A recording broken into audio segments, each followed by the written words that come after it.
Hello everybody and welcome to a new sunny day on Rebirth Island. And because of the heavy downpour, that's why we haven't been here for a while. Let's get into it.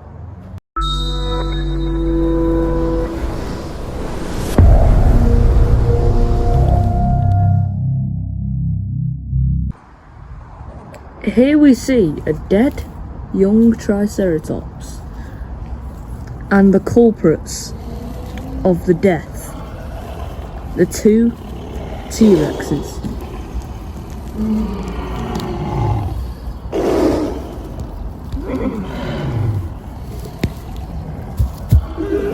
They're fighting over the small bit of food they've hunted down. They soon realise that this small, not even a juvenile Triceratops won't be able to feed them both. But soon they may get a second prey item. For as they look up from their meal, the vengeful bull arrives, and he's accompanied with the second largest Triceratops on the island.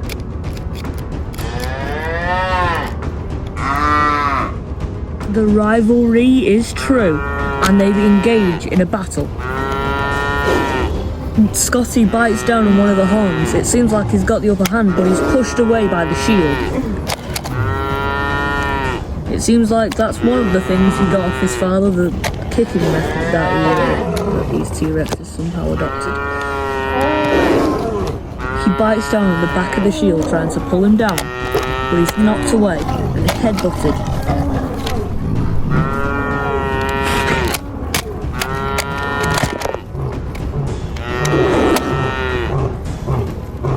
As it seems, this could be the end of Scotty.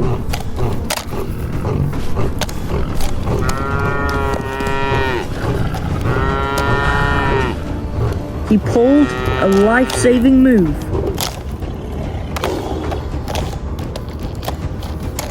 They clash again. Scotty manages to scare the bull off somehow. Meanwhile, back near the carcass, that was short-lived. Or was it? For he gets back up and roars at Fang. They both stare each other down.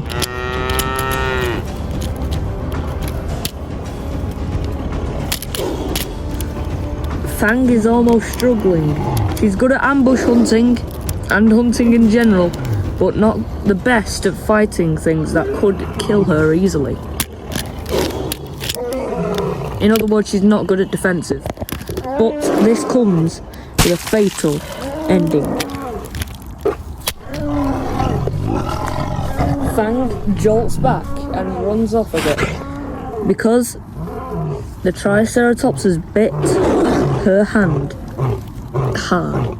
But hearing the roars of pain, Scotty runs in anger and snaps its neck.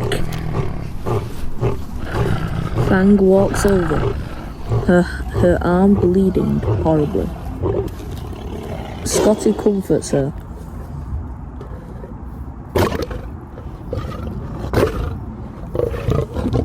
Scotty tells her to lay down for a minute, and he accompanies her.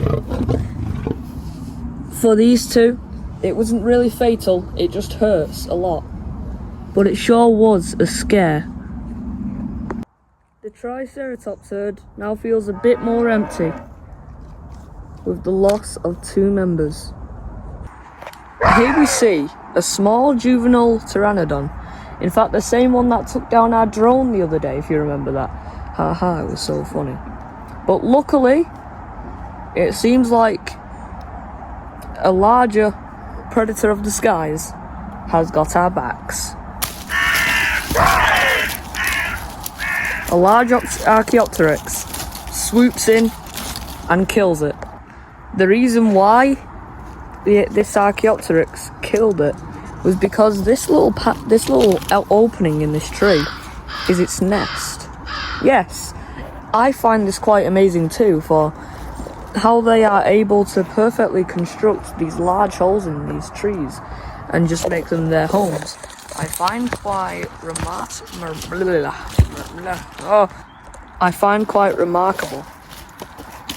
And he digs in. They're also big enough that things like Quetzalcoatlus can't get in. Meanwhile, in the barren rocklands, we see a triceratops, a desert triceratops, the ones that are adapted to living in harsh hot climates, is sinking in mud. Not good.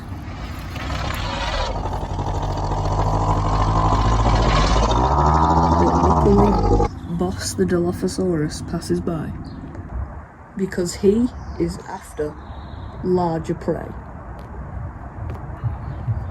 A male Dilophosaurus, Parasaurolophus.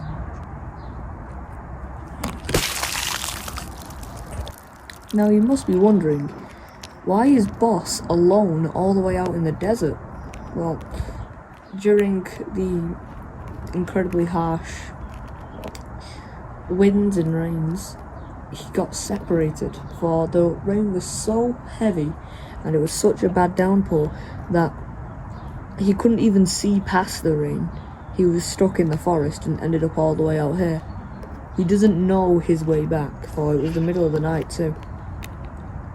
Now he's lost.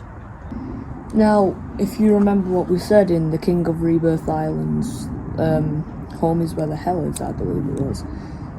Fresh prey attracts hungry dinosaurs, such as Featherless, the female Utahraptor that we just seen once, only once. She's still alive. Yes, that's right. She didn't die, she didn't get lost or anything like that.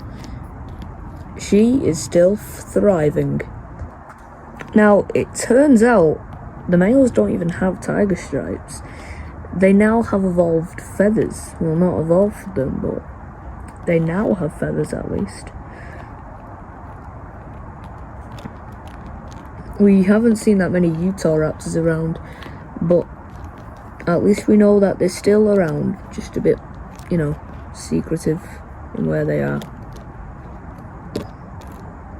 But as she feasts, Boss comes back around.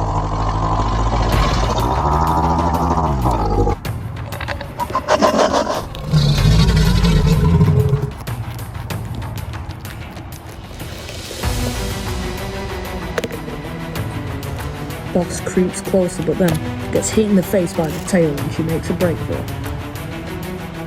Boss has given her a nasty gash across the top of her snout. If she wants food, she'll have to fight for it. But if she doesn't want any more injuries, she'll have to back off. Because Boss is an Oh no, not again. Boss is an exceptionally large Dilophosaurus. So, Featherless decides to leave. Boss has won his meal. So, Featherless, now injured, has to go after a defenseless prey item. She's never taken down a Triceratops before, and soon realises that the weak point is the back of the neck.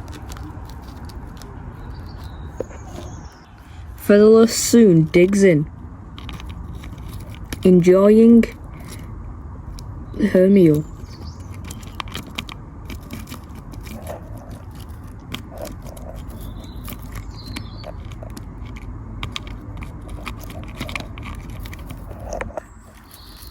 Finally getting a meal, she climbs up to the top of a large succulent and scouts out for any potential threats.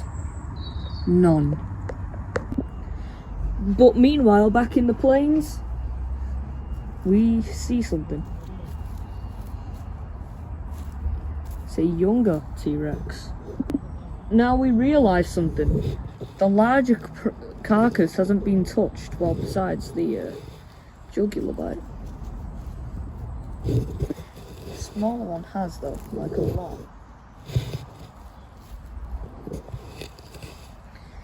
It almost seems like the T-Rex couple had to leave in short notice, but that most certainly isn't the case, for Scotty doesn't like trespassers.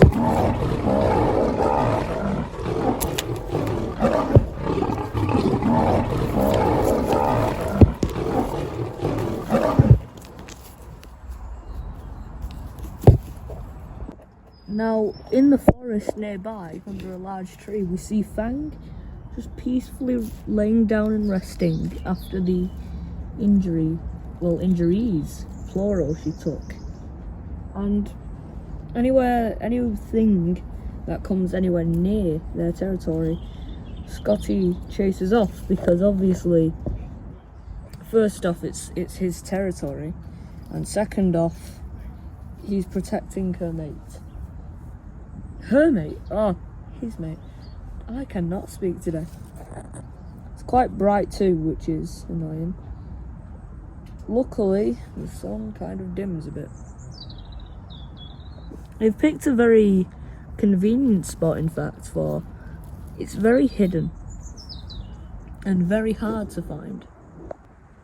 But soon, Fang stirs awake and starts asking for a bit of food. Scotty listens and goes off to grab the baby, well, not really the baby, but the young Triceratops that they killed earlier. He sets it down. Fang gets up. All she's taken is an arm injury and a few face injuries, which luckily isn't the worst, but still pretty bad. And digs in.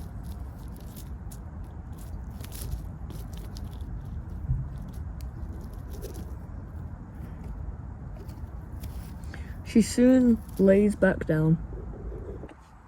Soon Scotty comes over, picks the prey up and moves out the way so he can lay down. Now, back at the large carcass, you must recognise this young T-Rex. If you don't, let me give you a reminder. Remember the King of Rebirth Island, Home is Where the Hell Is? Well, it's that small T-Rex that got, thrown, I believe it was. Or was that Thumper, the one that killed the Tarbosaurus earlier? Yeah, that's right. We're slowly finding the three T-Rexes that got humbled by Rex.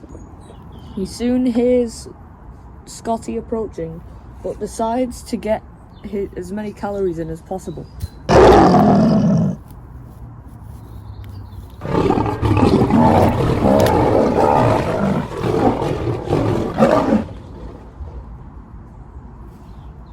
Scotty soon has enough of intruders trying to steal his prey that he's, collecting for injured Fang. So he drags it back to the nest.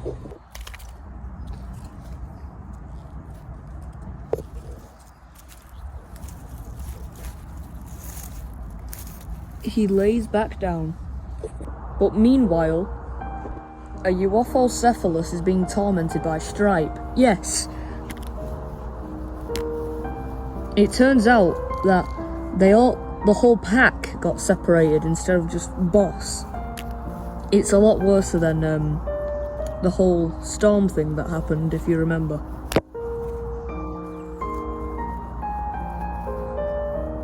The Euophocephalus swings at him, but misses.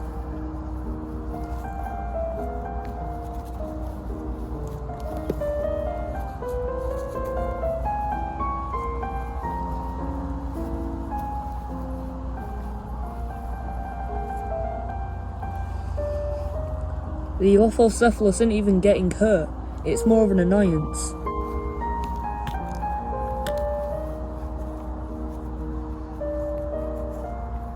Stripe does one more pounce, managing to clamber onto the Uffocephalus. He is smart enough to realise what spots he can step on and not get hurt by the spikes. The Uffocephalus tries to shake him off, but it only ends up with the Uffocephalus being pushed over onto its side. The Uffocephalus pushes away Stripe as much as he can until he finally gets back up. Stripe growls in annoyance, but then he's knocked back and he has no choice but to run. Soon after the chaos that was only a few minutes ago, the Uffocephalus finally gets off his guard. Uno approaches and begins to feast on his favourite plant.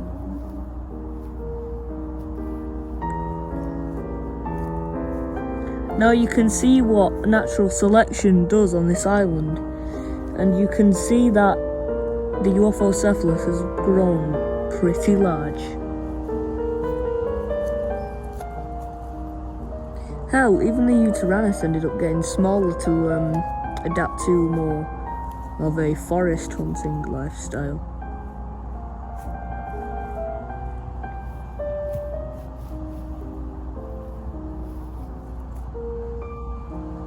Uno is getting a bit protective like most animals do with their food, but he soon backs off, realising he'll probably get decimated.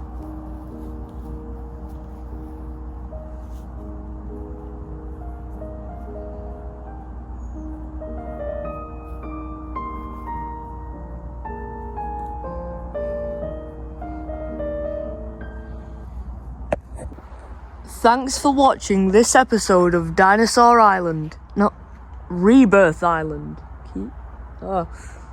See you next time. And make sure to watch the other episodes using my playlist that I have made for you guys. Bye bye.